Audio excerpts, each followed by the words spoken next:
నైరుతి బంగాళాఖాతంలో అల్పపీడనం కొనసాగుతోంది. దీనికి అనుబంధంగా ఉపరితల ఆవర్తనం కొనసాగుతోంది. వీటి ప్రభావం వల్ల ఏపీలోని పలు ప్రాంతాల్లో రేపు ఎల్లుండి భారీ వర్షాలు కురిసే అవకాశం ఉంది.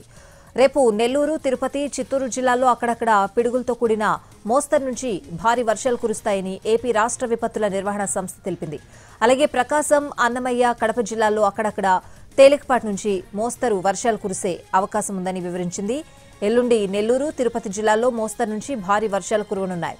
ప్రకాశం, సత్యసాయి, కడప, అన్నమయ్య, చిత్తూరు జిల్లాల్లో అక్కడక్కడ తేలికపాటి నుంచి మోస్తరు వర్షాలు పడతాయని అంటున్నారు వాతావరణ నిపుణులు.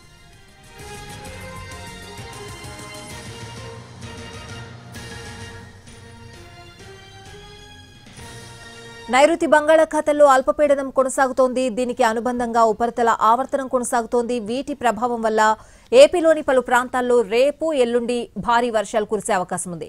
రేపు నెల్లూరు, తిరుపతి, చిత్తూరు జిల్లాల్లో అక్కడక్కడ పిడుగులతో కూడిన మోస్తరు నుంచి భారీ వర్షాలు కురుస్తాయని వాతావరణ నిపుణులు చెప్తున్నారు.